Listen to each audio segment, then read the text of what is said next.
Boa noite. A Prefeitura de Cubatão definiu a organização social que assumirá o Hospital Municipal. A partir da próxima sexta-feira, a Associação Hospitalar Beneficente do Brasil passará a gerenciar o equipamento de forma emergencial pelo prazo de 6 meses. Segundo a Secretaria de Saúde, o estoque de alimentos e medicamentos, assim como os equipamentos, não serão retirados pela antiga gestora. Cirurgias eletivas que não estavam sendo realizadas pela ProSaúde serão assumidas pela AHBB. Ainda em Cubatão, desempregados já fizeram protestos e denúncias em relação às empresas que estariam dando prioridade para trabalhadores de fora na hora de contratar. Hoje, eles se reuniram com representantes das empresas e do sindicato.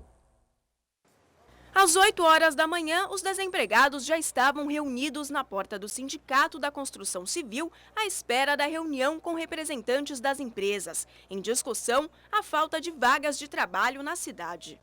Não está tendo emprego para o pessoal da cidade, mas sim para o pessoal de fora. Eles já estão vindo bem falar, fichado de lá para cá, aí chega aqui, não exerce, não tem uma profissão qualificada também, fala que o pessoal de Cubatão não é qualificado. E é mentira que o pessoal tudo aqui, uma maioria tem tudo cursado, tudo termina, já terminou a escola e tudo. As empresas que estão lá da Petrobras já estão dando preferência ao pessoal de fora aí. Tem pessoal aí, tem ônibus lá da Praia Grande que vem lotado lá para dentro direto.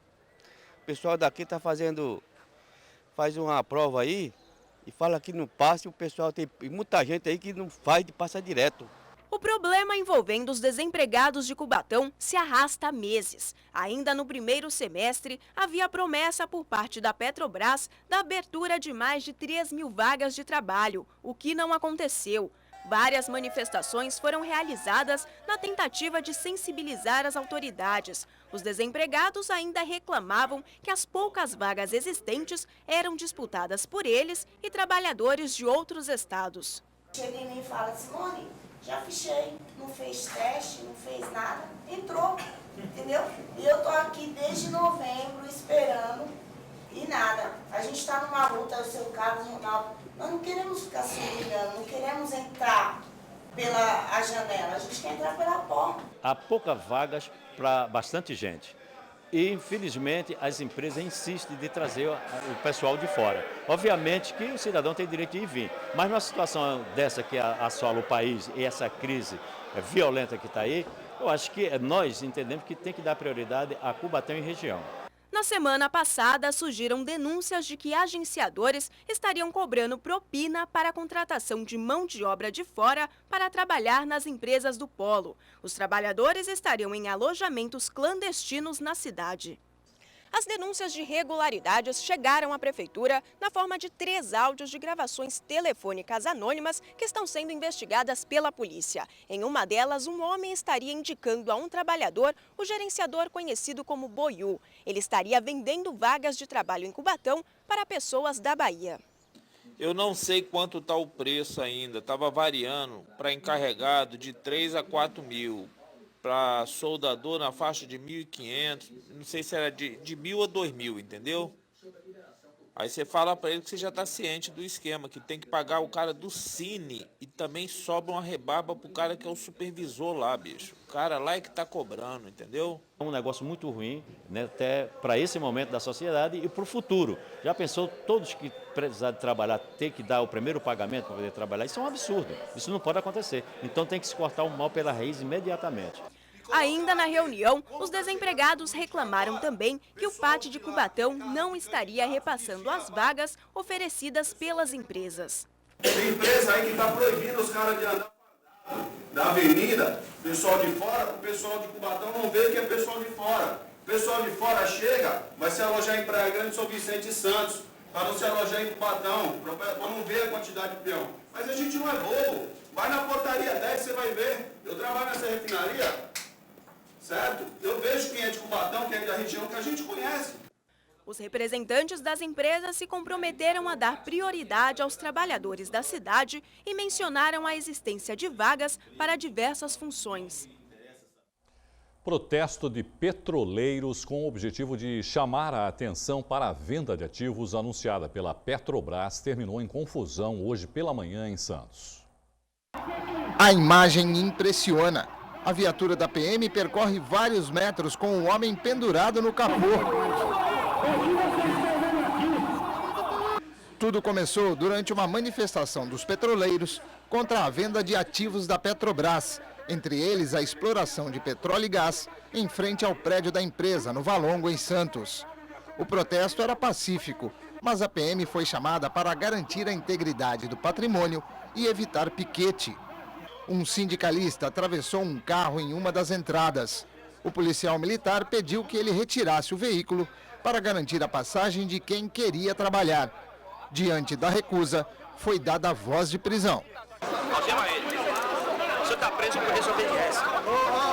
Na hora de colocá-lo na viatura da polícia, outros sindicalistas se exaltaram. Houve empurra-empurra. Vários deles subiram no veículo. Um dos militares usou um spray. A confusão continuou e 2 homens se recusaram a soltar o carro. Após circular com os 2 sobre o capô, um deles se solta, o outro continua. 2 homens foram encaminhados à delegacia, um por desobediência e o homem que se prendeu à viatura por danificar o patrimônio da polícia. A Petrobras afirma que apresentou proposta para o Acordo Coletivo de Trabalho 2015 e está aberta à negociação com os sindicatos. A PM vai analisar a conduta dos policiais envolvidos. Continuam as buscas pelos 42 internos da Fundação Casa de Santos que fugiram na segunda-feira. Os menores renderam os funcionários, trocaram tiros com a polícia e fugiram em 2 barcos furtados em direção a Monte Cabrão. Os botes foram encontrados. Na unidade, que tem capacidade para 64 internos, sobraram 22. E em Praia Grande, um adolescente foi assassinado com 2 tiros hoje pela manhã no Jardim Trevo. Bismarck Borges dos Santos Júnior, de 16 anos, que já foi interno da Fundação Casa, chegou a ser socorrido, mas não resistiu. O autor do crime e os motivos são desconhecidos. Em São Vicente, vândalos invadiram o Centro Pop, que presta assistência aos moradores de rua, e levaram vários equipamentos. Até documentos das pessoas atendidas na unidade foram danificados. Os vidros permanecem quebrados. Ainda é possível ver o resultado da depredação que aconteceu na madrugada do último sábado. Os vândalos tiveram acesso ao Centro Pop, que atende moradores de rua por esse alçapão. Grades e cadeados já foram colocados para evitar novas ações. Nessa mesa ficava um aparelho telefônico de PABX que foi levado. Esse portão de madeira teve a fechadura danificada. O vão dessa parede está sendo fechado. Por meio dele, foi possível ter acesso à parte de trás da unidade, onde funcionam as oficinas e cozinha. No local, por mês, são atendidas cerca de 270 pessoas que vivem nas ruas. Por causa da invasão, até o dia 16, o centro suspendeu algumas atividades e estará atendendo apenas casos de emergência. Alguma situação que estava pendente, um documento que precisava ser retirado que está conosco, um cartão de benefício que está aqui com a nossa equipe técnica, também nós estamos entregando. Mas essa semana, até o dia 16, provavelmente nós não vamos estar abertos para atendimento ao público, a não ser os casos que já estão sendo acompanhados, até que possamos reparar minimamente o que foi danificado. Os reparos estão sendo feitos aos poucos. Quando chegou, a equipe encontrou todos os prontuários que ficam nesse armário jogados no chão. Documentos que foram danificados. Neles estava todo o histórico das pessoas atendidas pelo centro. Um micro-ondas e roupas doadas também foram levados. Para entrar nessa sala onde funciona o atendimento técnico, os vândalos arrombaram a porta, danificando a maçaneta. E essa não é a primeira vez que as depredações acontecem. De dezembro do ano passado até agora, o Centro Pop já foi invadido 8 vezes. A diretora não tem ideia do valor do prejuízo causado por tantas invasões. Por conta dessa situação, muitos funcionários estão com medo de trabalhar. Algumas pessoas passam gritando, ameaçando, dizendo que vão voltar. E aí a equipe fica extremamente tensa, com medo e acreditando que possa acontecer o que está acontecendo à noite, também possa acontecer durante o dia.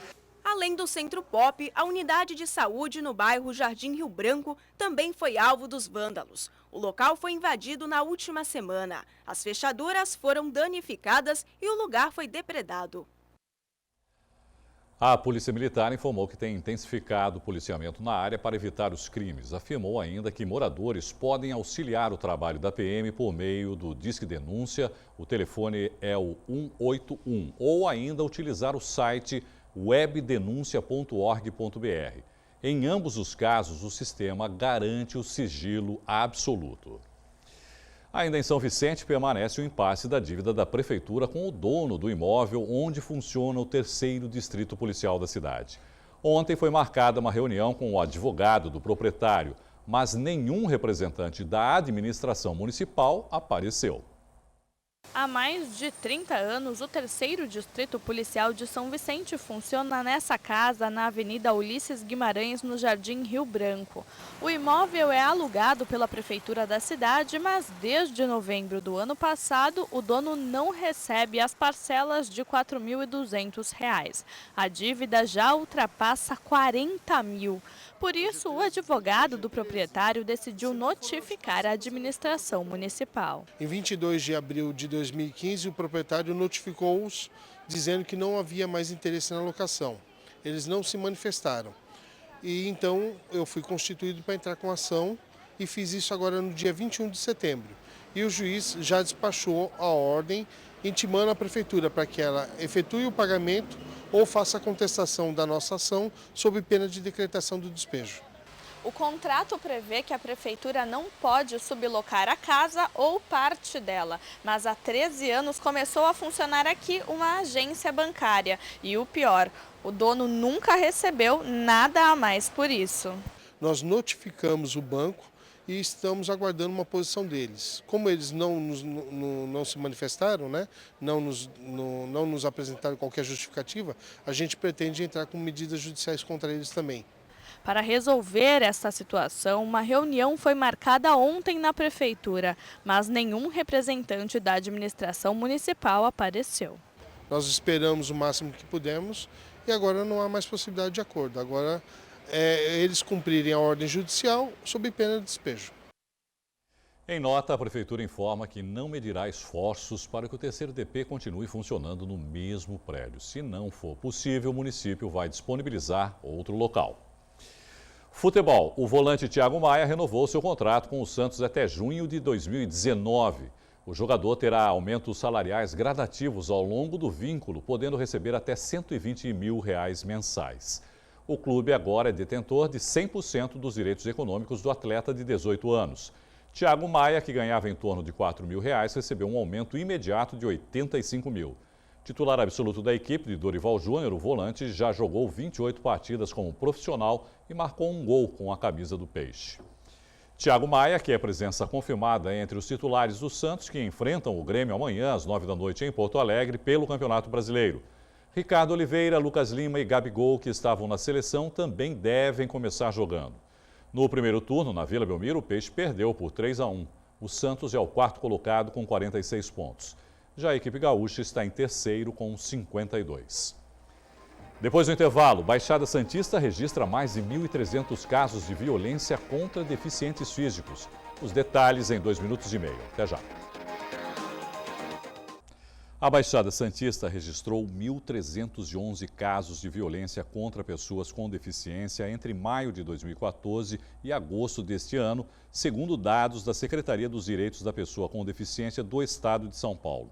Santos foi a cidade com mais ocorrências do tipo na Baixada Santista, totalizando 310. Na sequência, no ranking regional, aparecem Praia Grande, 233 casos, Itanhaém, 200, São Vicente, 156, Cubatão, 74, Mongaguá, 73, Peruíbe, 55 e Betioga, 37. Sobre o assunto, eu converso com o presidente do Conselho dos Direitos da Pessoa com Deficiência de Santos, Luciano Marques. Luciano, boa noite, obrigado, por participar conosco aqui do Caderno Regional. São números altos, né, Luciano? A gente estava conversando aqui, eu disse a você que eu fiquei um pouco espantado, né, com esses números. O CONDEF tinha também conhecimento desses levantamentos? Não, primeiramente, boa noite, Irineu, boa noite, pessoal do Caderno Regional. Prazer sempre estar podendo participar de um jornal informativo como esse, né? E para mim também foi uma surpresa, eu comentava com você que para mim é espantoso isso. O Conselho costuma, sim, receber eventualmente denúncias todas anônimas por telefone. Quando a gente pergunta o nome e o endereço da pessoa, a pessoa se nega a continuar a conversa e, portanto, não formaliza essas denúncias, né? Eu também consultei alguns órgãos da prefeitura, através do CVC, o próprio CRAS e o CREAS, né? E esses números não estão batendo, na realidade, com o que a prefeitura nos informa e com aquilo que chega no CONDEF, que também é uma porta de entrada para as denúncias com relação às violações dos direitos da pessoa com deficiência, não chegam para nós essas informações. Então, desses casos que você recebe lá do CONDEF, Luciano, quais são os mais frequentes? Quais são os tipos de denúncias mais frequentes? Então, a maioria vem através das próprias entidades. Santos é uma cidade que tem bastante entidades que servem, que atendem as pessoas com deficiência, né? E a maioria delas chegam com relação aos deficientes intelectuais. As entidades que lidam com eles ali o dia inteiro, ou de manhã ou à tarde, às vezes até período integral, elas percebem uma diferença naquela criança, que são deficiências intelectuais, alguns auditivos também, e começam então a apurar isso e chega até o CONDEF e a gente vai investigar através dos órgãos competentes também, porque nós não temos esse poder de polícia de entrar numa casa para fazer essa investigação. Aí a gente aciona os órgãos competentes e a gente consegue apurar alguma coisa. Então, assim, para nós do CONDEF, os intelectuais e os auditivos, pelo menos conforme as denúncias que chegam para a gente, mesmo que não formalizadas, atingem mais os deficientes auditivos, por conta da falta de comunicação, né? De verbalizar a agressão que está sofrendo, e os intelectuais, porque tem aquela ingenuidade, né? Não tem aquela malícia que nós temos. Então, eles são mais facilmente envolvidos nas artimanhas das pessoas que querem praticar o mal contra essas pessoas. Que vai contra o que a Secretaria de Estado apontou nessa pesquisa, né, Luciano, pelo que você está falando. Porque nessa pesquisa é o seguinte: os registros de violência são contra os deficientes físicos, em primeiro lugar, 46,93%. Seguido, sim, aí das pessoas com algum tipo de deficiência intelectual, que é 19,51%. Aí vem visual, 14,45%, auditiva, 13,2% e múltipla, 5,86%. A incidência, quando dividida por sexo, é maior entre os homens, 54%. Nossa, realmente, me causa espanto e curiosidade, né? Porque eu não sei qual foi a fonte que a Secretaria dos Direitos da Pessoa com Deficiência do Estado de São Paulo andou coletando esses dados, na realidade. É claro que, da nossa parte, enquanto CONDEF, as informações que temos, elas são informais à medida que as pessoas não formalizam efetivamente essas denúncias, né? Mas a gente, historicamente, pelo pouco que a gente acostuma atender, mesmo que espontaneamente e rapidamente, porque a coisa acaba não dando continuidade, os deficientes intelectuais, e principalmente o deficiente múltiplo, né? Porque parece que é o que menos tem incidência, né, de violência, que são os mais vulneráveis, na realidade, né? A pessoa com deficiência múltipla, ela tem uma deficiência intelectual, física, sensorial acoplada, né? Juntas. Ou é física sensorial, ou é sensorial intelectual, ou é física intelectual. Essas, com certeza, ficam bem mais vulneráveis, porque tanto em termos de locomoção, de intelecto ou por comunicação, fica difícil expressar a violência sofrida por essas pessoas. Então, eu realmente... estamos aguardando mais algumas informações para que a gente possa, de alguma forma, lutar contra isso, porque a gente sabe que existe, é verdade, existe, né? A violência está aí, né, Irineu? Claro. As crianças são as grandes vítimas. Ninguém está isento, né? As crianças e os jovens são muito fáceis, presas fáceis, né? Se tem uma deficiência, muito mais fáceis são ainda. Então, a gente sempre sabe que acontece, infelizmente não chega como deveria chegar, até para que pudéssemos apurar esses casos. Até pensando nisso, então, Luciano, quer dizer, qual é a orientação que o CONDEF passa para essas pessoas, para que as pessoas realmente denunciem, de que forma elas podem denunciar e também vale lembrar que isso é um caso de polícia. É caso de polícia, claro, é uma afronta ao direito das pessoas, né? A liberdade, a saúde, a educação e ao respeito, né, ao seu próprio ser como pessoa. A nossa orientação, Irineu, é simples. As pessoas precisam formalizar isso, seja através de um telefonema, mas dando dados concretos. Eu não posso atender um telefone de alguém que não quer se identificar, que não sabe onde mora, e levar isso adiante para um órgão responsável, que acaba se tornando uma denúncia vazia. Uma denúncia vazia. Aí o CONDEF fica numa situação delicada, porque eu faço uma denúncia, depois a pessoa não confirma aquilo, eu aciono um CREAS, um CRAS, as pessoas têm toda a sua rotina já acumulada de funções, aciona o Ministério Público, por exemplo, na promotoria da pessoa com deficiência, um órgão judiciário que cuida para que se respeite a cidadania dessas pessoas, e aí, no final das contas, acaba que quando procura o denunciante, procura a investigação apurar onde está acontecendo aquela violência, a pessoa não acaba sumindo e fica, então, nós falando sozinho e passando até por uma situação de leviandade até, né? Fazer uma denúncia ocupando órgãos oficiais, seja do Executivo, do Judiciário, sem uma coisa concreta e comprovada, fica difícil. Então a gente pede sempre que as pessoas se identifiquem. Acaba se tornando um trote, né, Luciano? Um trote. E agora vou eu passar trote. Quer dizer, o CONDEF passando o trote realmente não dá. A gente pode até receber trote, mas o CONDEF passar não pode. Qual é o número do telefone lá do CONDEF? Então, é nesse número que as pessoas podem fazer? Pode ligar. Nós temos expediente de segunda a sexta, das 9 até as 16, 17 horas. Né, quem costuma estar lá sempre são as funcionárias públicas, a Célia Regina e a Rita de Cássia. Né, são pessoas que estão lá. Eu estou lá, eventualmente, como presidente, porque eu sou voluntário. Quando me chamam, eu estou lá sempre para atender as pessoas. E de preferência, assim, né, alguma coisa concreta, né? Uma foto, uma gravação, alguma coisa que possa concretizar essa denúncia. Mas só o nome da pessoa que está fazendo a denúncia e o endereço que eu possa... Não que isso vai ser revelado, a gente vai tentar manter o segredo, a própria justiça garante isso, né? Claro. Não vai sair revelando por fulano o que falou, não vai acontecer isso.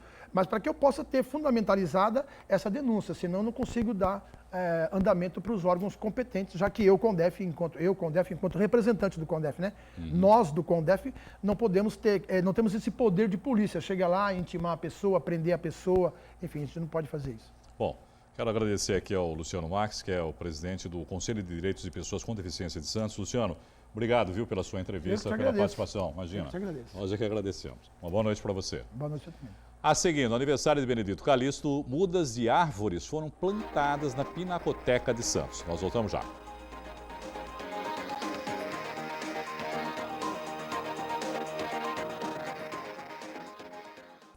O Detran de São Vicente vai realizar amanhã um leilão de veículos apreendidos. Ao todo, são 703. 613 deles serão destinados para desmonte e revenda de autopeças. Os outros 90 poderão voltar a circular. Os lances começam a partir das 9 da manhã até ao meio-dia e das 2 às 4 da tarde. O leilão será realizado de forma presencial em Santo André. O endereço é Rua Dom Pedro II, número 620, no bairro Jardim. Pela internet, o endereço eletrônico é liderleilões.com.br, sem acento. E o preço do estacionamento regulamentado em Santos aumentou. O período de 1 hora subiu de R$ 2,00 para R$ 2,30. O de 2 horas também teve reajuste, R$ 3,50 para R$ 4,00. A justificativa da CET para o acréscimo de 14,96% é a inflação acumulada nos 2 últimos anos. Desde 2013, o estacionamento regulamentado não tinha aumento na cidade. Um jovem poeta de Guarujá lançou seu segundo livro. Ele tem cara de menino e cabeça de gente grande. Desde cedo, aos 15 anos de idade, Marcos Maciel descobriu a paixão pela escrita. E no ano passado, ele lançou o seu primeiro livro do estilo, chamado Sentimentos e Elementos. Eu não esperava muito chegar a escrever um livro. Foi mais, como é que posso dizer, acidental, né? Mas eu sempre quis tirar minhas coisas da gaveta. No caso, eu escrevia letras de música e algumas que eu via que seriam poesias, eu fiquei guardando até chegar o momento de lançar. Agora, aos 23 anos, o escritor lançará sua segunda obra. Composição poética reúne 60 poesias que ele acredita serem mais profundas. O primeiro, além de reunir as experiências, deixei de uma forma mais presente até o ano passado, que foi o ano que ele foi lançado. Esse eu demorei 6 meses para fazer, aí eu pesquisei mais para criar sonetos, coisa que no outro não tem, para deixar mais derivado mesmo. O livro custa R$ 32,00 e pode ser adquirido direto com o autor. O telefone de contato é o 997909287. 997909287. Hoje, dia 14 de outubro, comemora-se o dia de Benedito Calixto, um dos maiores pintores do Brasil. Para lembrar a data, foi realizada na Pinacoteca de Santos, que leva o nome do artista, uma atividade pra lá de especial. Novas mudas de árvores foram plantadas no jardim da tradicionalíssima Casa do Boqueirão.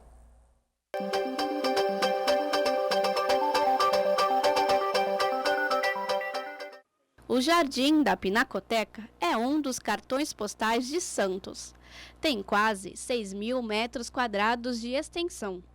As novas mudas foram plantadas para repor árvores antigas que sofreram com a ação do tempo ou foram arrancadas com as fortes ventanias. Foram 4 mudas de árvores frutíferas, 1 ipê e 10 de pau-ferro, todas doadas pela Associação de Amigos da Pinacoteca de Santos. 34 crianças da Escola Municipal Magali Alonso acompanharam o replantio. Este movimento que envolve a diretoria, a sociedade como um todo e pessoas de todas as idades querem enaltecer a natureza, porque apenas em comunhão com todos os homens é que conseguiremos um planeta cada vez mais sustentável.